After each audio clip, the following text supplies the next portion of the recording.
हरि शरणम। तृतीय अध्याय 38वां श्लोक। यह पाप है। ऐसी जानकारी होने पर भी मनुष्य पाप में प्रवृत्त हो जाता है।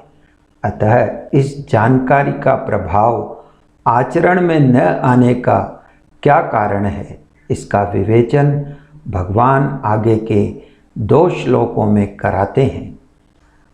38वां श्लोक।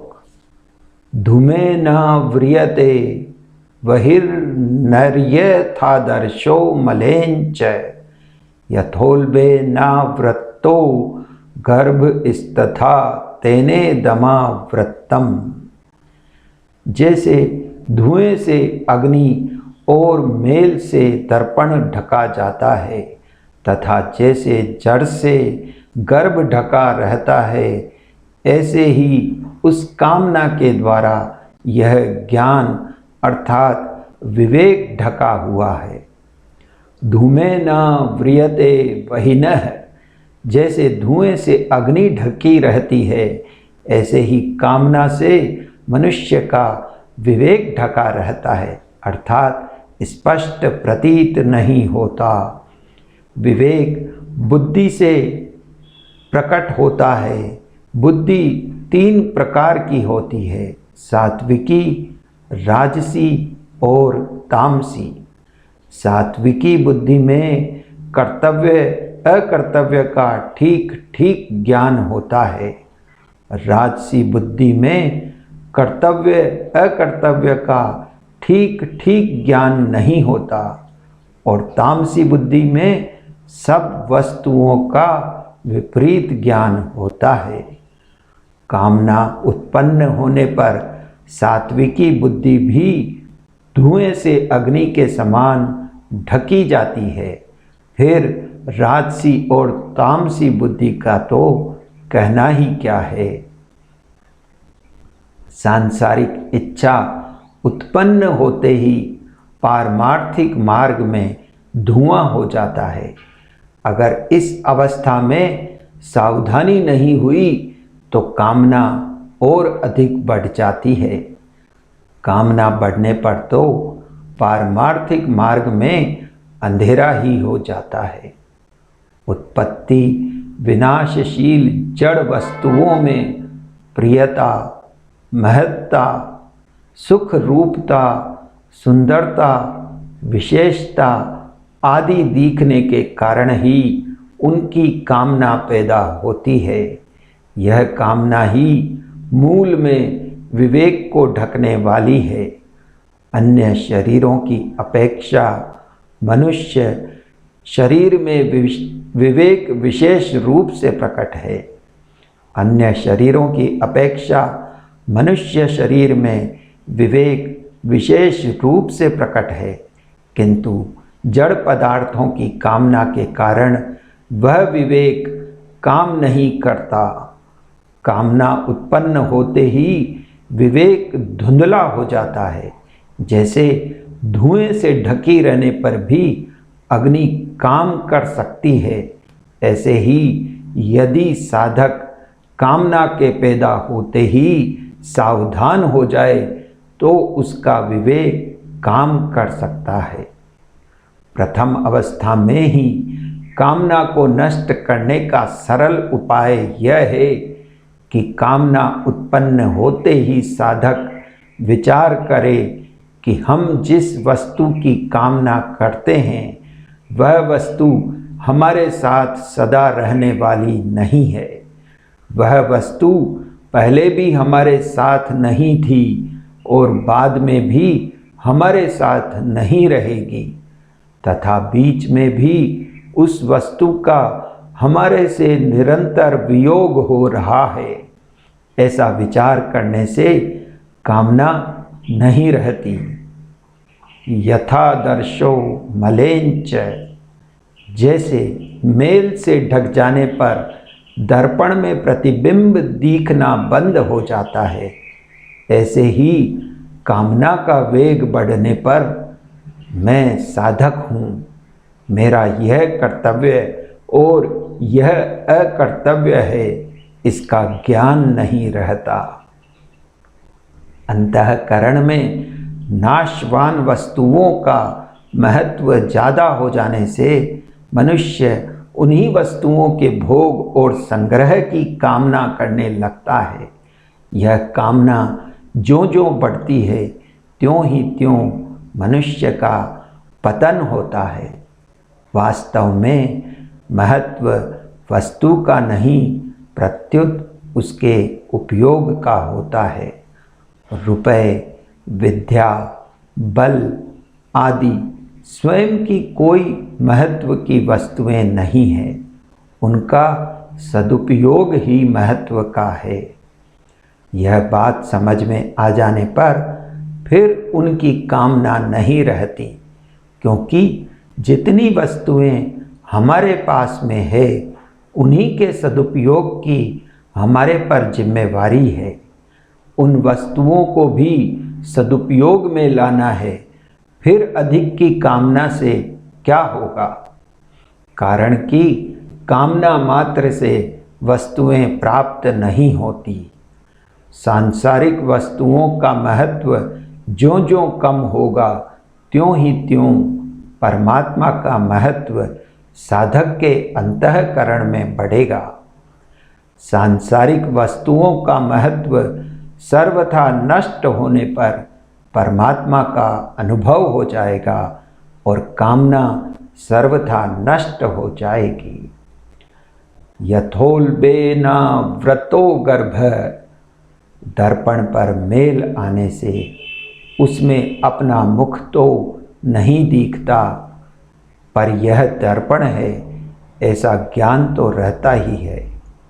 परंतु जैसे जेड़ से ढके गर्भ का यह पता नहीं लगता कि लड़का है या लड़की, ऐसे ही कामना की तृतीय अवस्था में कर्तव्य अकर्तव्य का पता नहीं लगता, अर्थात विवेक पूरी तरह ढक जाता है।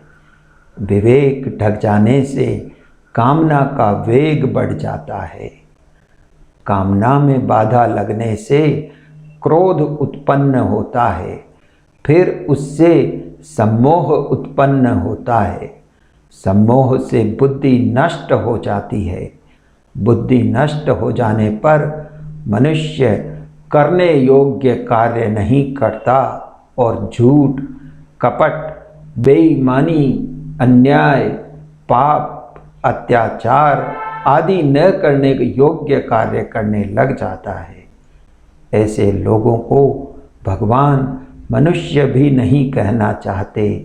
इसीलिए 16वें अध्याय में जहाँ ऐसे लोगों का वर्णन हुआ है, वहाँ भगवान ने मनुष्यवाचक कोई शब्द नहीं दिया।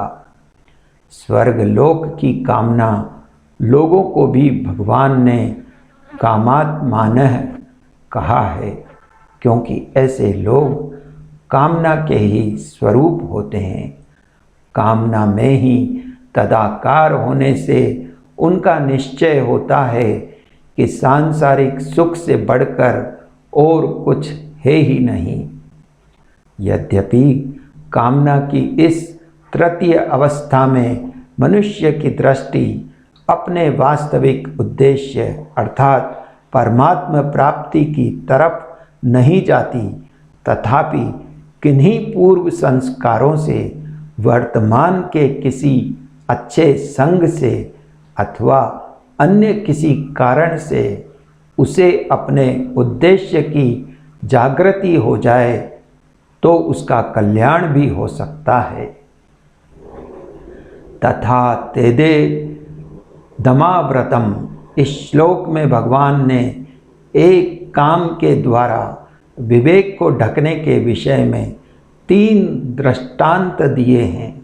अतः उपर्युक्त पदों का तात्पर्य यह है कि एक काम के द्वारा विवेक ढका जाने से ही काम की तीनों अवस्थाएं प्रबुद्ध होती हैं।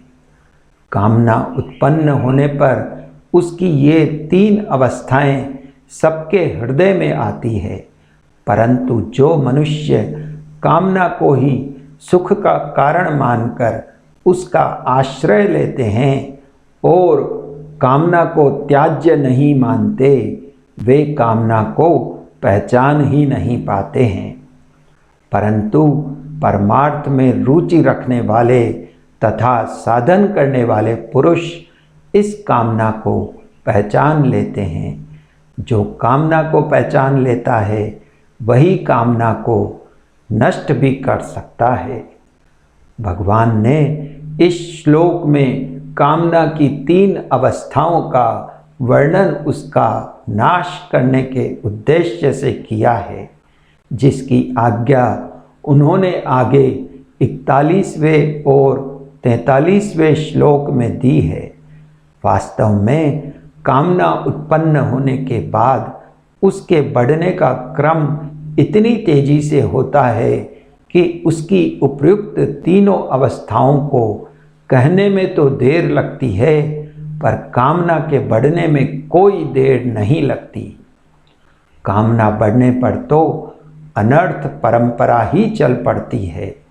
संपूर्ण पाप, संताप, दुख आदि कामना के कारण ही होते हैं।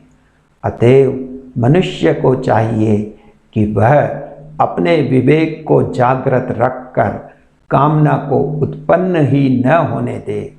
यदि कामना उत्पन्न हो जाए तो भी उसे प्रथम या द्वितीय अवस्था में ही नष्ट कर दे, उसे तृतीय अवस्था में तो कभी आने ही ना दे। धुआं दिखाई देने से यह सिद्ध हो जाता है कि वहाँ अग्नि है, क्योंकि अगर वहाँ अग्नि न होती तो धुआं कहाँ से आता।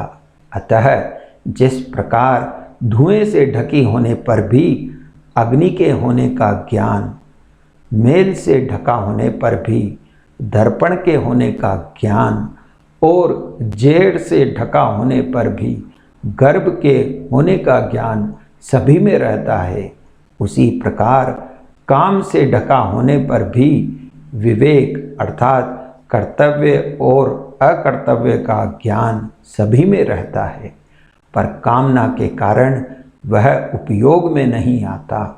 शास्त्रों के अनुसार परमात्मा की प्राप्ति में 3 दोष बाधक हैं: मल, विक्षेप और आवरण। ये दोष असत संसार के संबंध से उत्पन्न होते हैं। असत का संबंध कामना से होता है, अतः मूल दोष कामना ही है। कामना का सर्वथा नाश होते ही असत से संबंध विच्छेद हो जाता है। असत से संबंध विच्छेद होते ही संपूर्ण दोष मिट जाते हैं और विवेक प्रकट हो जाता है। परमात्मा प्राप्ति में मुख्य बाधा है सांसारिक पदार्थों को नाशवान मानते हुए उन्हें महत्व देना।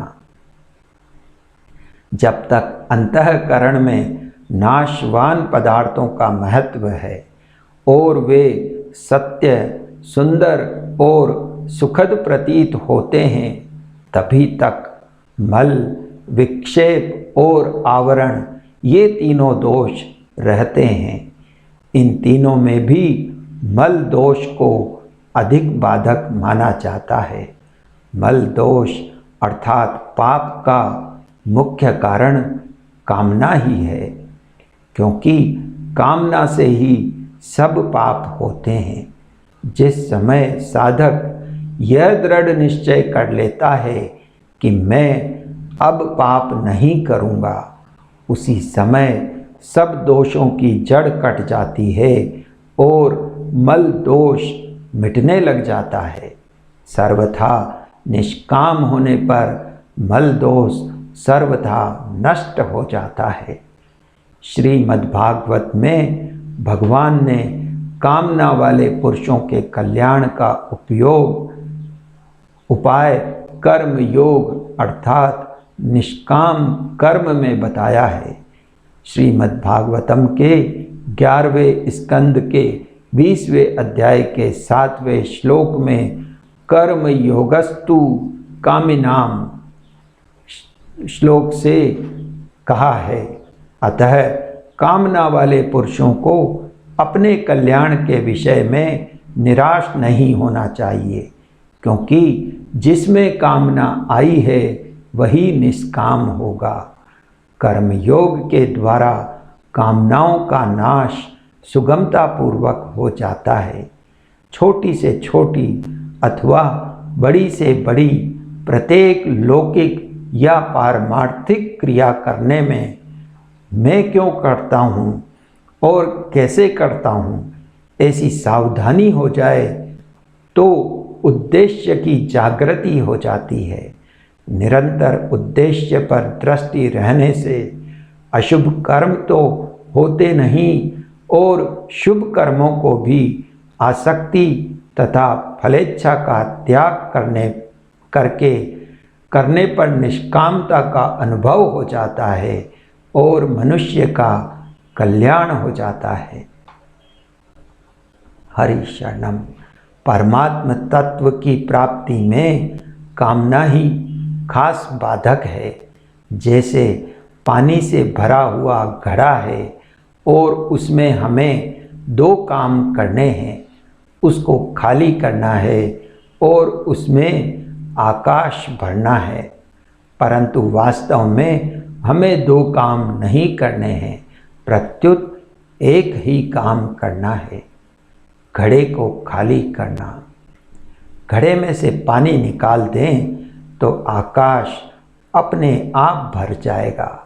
ऐसे ही कामना का त्याग करना और परमात्मा को प्राप्त करना, ये दो काम नहीं हैं। कामना का त्याग कर दें तो परमात्मा की प्राप्ति अपने आप हो जाएगी। केवल कामना के कारण ही परमात्मा अप्राप्त दिख रहे हैं। श्री हरि शरणम, हरि शरणम।